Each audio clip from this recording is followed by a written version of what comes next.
explain hypermedia and differentiate it from multimedia. Hypermedia hypermedia is an extension of multimedia. Multimedia or extension than hypermedia. It that allows linking of different media elements using a hyperlink.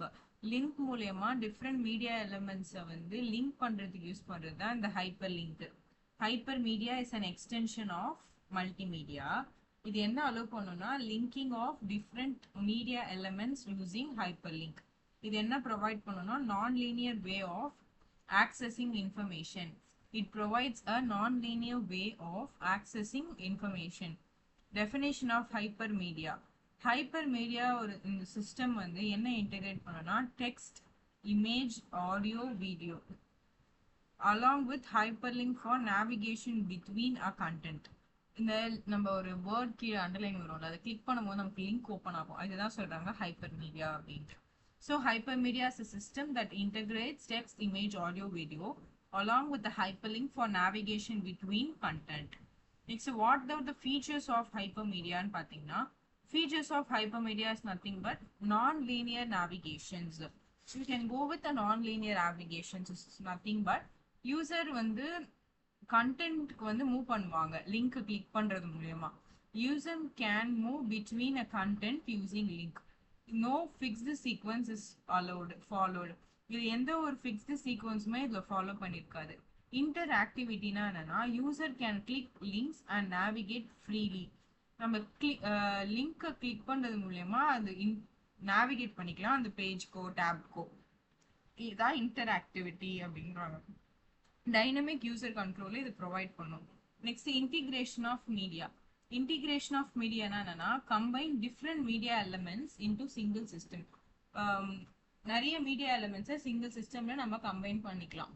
Next flexibility. ஃபிளெக்சிபிலிட்டினா என்னன்னா user வந்து அவங்களோட பாத்தை வந்து choose பண்றது தான். User can choose their own path of learning or exploration. Next components of hypermedia. காம்போனன்ட்ஸ்ல பாத்தீங்கன்னா notes, இது வந்து யூனிட்ஸை கண்டென்ட் பண்ணியிருக்கோம். லிங்க்ஸ்னா கனெக்ஷன் பிட்வீன் நோட்ஸ், ரெண்டு நோட்ஸ் உள்ள ஒரு கனெக்ஷன் வச்சிருக்கோம். Next navigation structure. Application of hyper பெராமீடியா. ஹைப்பர் பெராமீடியான்றதுனா ஒரு web page and website. E-learning சிஸ்டம்க்கு யூஸ் பண்ணுவாங்க. ஆன்லைன் டாக்குமெண்டேஷன், டிஜிட்டல் லைப்ரரிஸ் தான் இந்த அப்ளிகேஷன் ஆஃப் ஹைப்பர் மீடியாவை யூஸ் பண்ணலாம். மல்டிமீடியாவுக்கும் ஹைப்பர் மீடியாவுக்கும் என்ன டிஃப்ரென்சியேஷன்னா இது multi media combination of media elements. Multimedia with hyper link. இதுல வந்து லீனியராகவும் இருக்கலாம், நான் லீனியராகவும் இருக்கலாம். ஆனால் ஹைப்பர் மீடியாவில் எப்பவுமே நான் லீனியர் தான். இதில் லிமிடெட் இன்ட்ராக்ஷன் பெர்ஃபார்ம் முடியும். இது highly interactive. Fixed and structure sequence தான் இது யூஸ் பண்ணும். இது flexible and link base sequence use பண்ணும். வீடியோ ப்ரெசன்டேஷனுக்கு மல்டிமீடியா, வெப்சைட் வித் ஹைப்பர் லிங்க்ஸ்க்கு ஹைப்பர் மீடியா.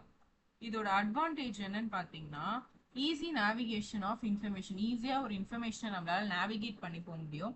யூசரோட இன்ட்ராக்ஷனை இம்ப்ரூவ் பண்ண முடியும். ஃப்ளெக்சிபிள் லேர்னிங் என்வாயர்மெண்ட்டை கொண்டு வர முடியும். எஃபிஷியன்ட் இன்ஃபர்மேஷனை ஆக்சஸ் பண்ண முடியும். Hypermedia enhance multimedia by adding link-based navigation and interactivity. இதெல்லாமே எங்க யூஸ் பண்றோம்னா வெப் அப்ளிகேஷன்லயும் டிஜிட்டல் லேர்னிங் சிஸ்டத்தையும் நம்ம வைடா யூஸ் பண்ணியிருப்போம். அவ்வளோதான். இப்போ இந்த ஹைப்பர் மீடியானா என்னன்னு பார்த்தோம். ஹைப்பர் மீடியாவில் வந்து ஒரு ஃபீச்சர்ஸ் டெஃபினிஷன் பார்த்துட்டு ஹைப்பர் மீடியாவோட ஃபீச்சர்ஸ் பார்த்தோம். அடுத்து காம்போனன்ட்ஸ் ஆஃப் ஹைப்பர் மீடியா பார்த்துட்டு அப்ளிகேஷன், அதோட difference, advantage, conclusion. Okay, thank you.